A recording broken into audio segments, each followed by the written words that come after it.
There is no truth, no life, no mankind. At least not the way you spell them, with capital letters. They don't exist."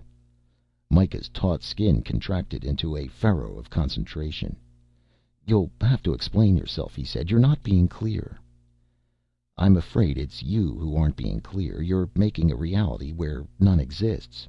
Truth with a small t is a description, a relationship, a way to describe a statement, a semantic tool.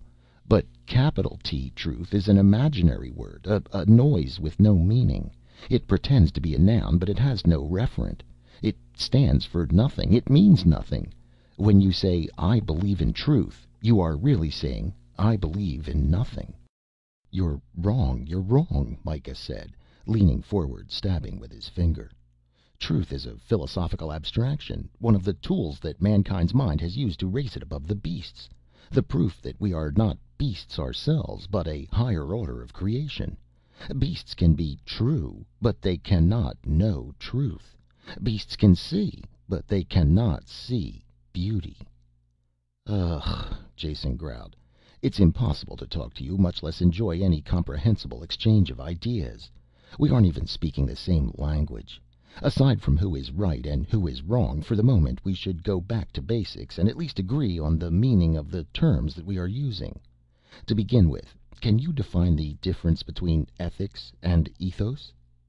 "Of course," Micah snapped, a glint of pleasure in his eyes at the thought of a good rousing round of hair splitting.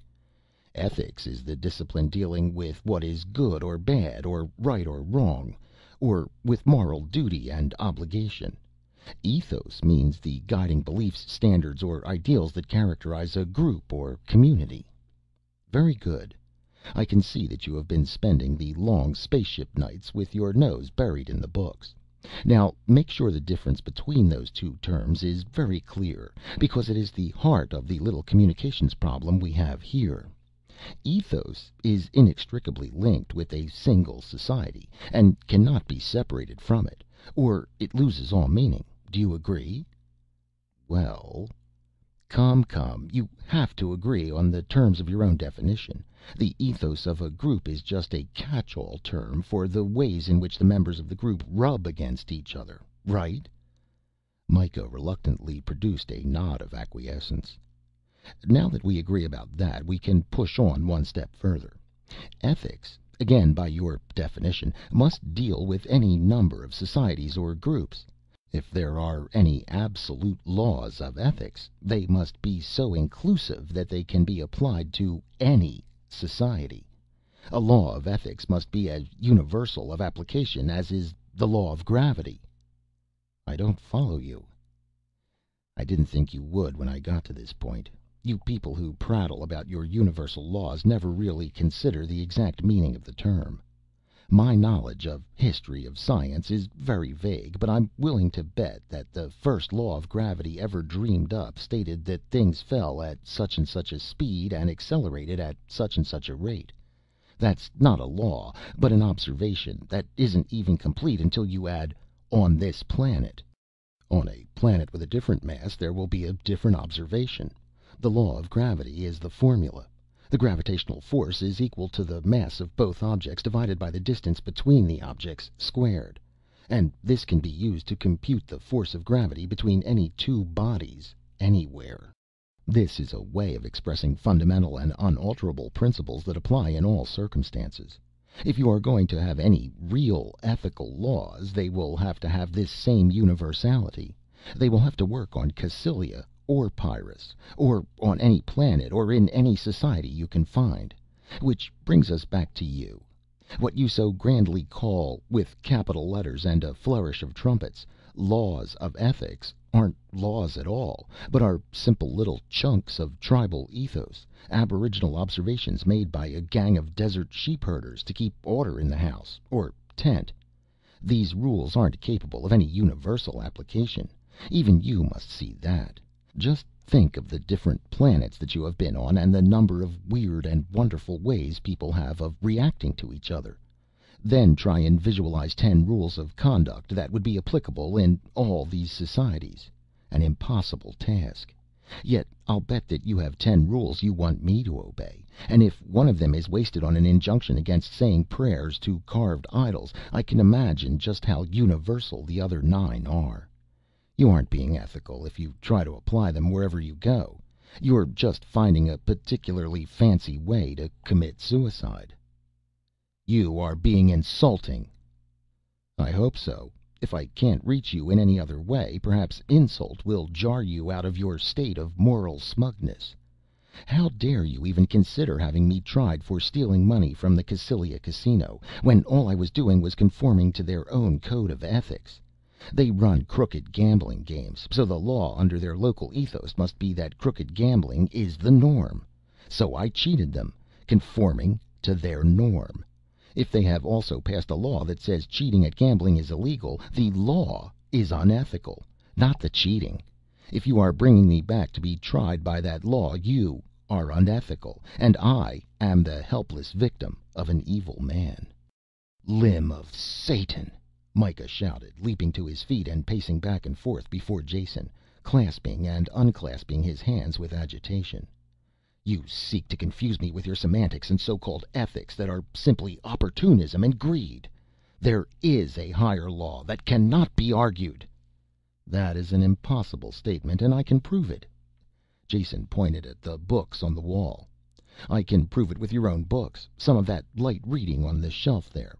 Not the Aquinas, too thick, but the little volume with Lull on the spine. Is that Ramon Lull's The Book of the Order of Chivalry?" Micah's eyes widened. "You know the book? You're acquainted with Lull's writing?" "Of course," Jason said with an off-handedness he did not feel, since this was the only book in the collection he could remember reading. The odd title had stuck in his head. "Now let me see it, and I shall prove to you what I mean." There was no way to tell from the unchanged naturalness of his words that this was the moment he had been working carefully towards.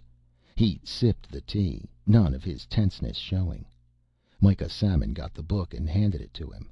Jason flipped through the pages while he talked. Yes, this is perfect, an almost ideal example of your kind of thinking. Do you like to read, Lull?" "Inspirational," Micah answered, his eyes shining. "There is beauty in every line, and truths that we have forgotten in the rush of modern life. A reconciliation and proof of the interrelationship between the mystical and the concrete. By manipulation of symbols he explains everything by absolute logic." "He proves nothing about nothing," Jason said emphatically. "He plays word games. He takes a word, gives it an abstract or unreal value, then proves this value by relating it to other words with the same sort of nebulous antecedents. His facts aren't facts, just meaningless sounds. This is the key point, where your universe and mine differ. You live in this world of meaningless facts that have no existence. My world contains facts that can be weighed, tested, proven, related to other facts in a logical manner. My facts are unshakable and unarguable. They exist." "Show me one of your unshakable facts," Micah said, his voice calmer now than Jason's. "Over there," Jason said. "The large green book over the console. It contains facts that even you will agree are true. I'll eat every page if you don't. Hand it to me." He sounded angry, making overly bold statements, and Micah fell right into the trap. He handed the volume to Jason, using both hands since it was very thick, metal bound and heavy. "Now listen closely and try to understand, even if it is difficult for you," Jason said, opening the book. Micah smiled wryly at this assumption of his ignorance. "This is a stellar ephemeris, just as packed with facts as an egg is with meat. In some ways it is a history of mankind. Now look at the jump screen there on the control console and you will see what I mean. Do you see the horizontal green line? Well, that's our course." "Since this is my ship and I'm flying it, I'm aware of that," Micah said. "Get on with your proof." "Bear with me," Jason told him. I'll try to keep it simple.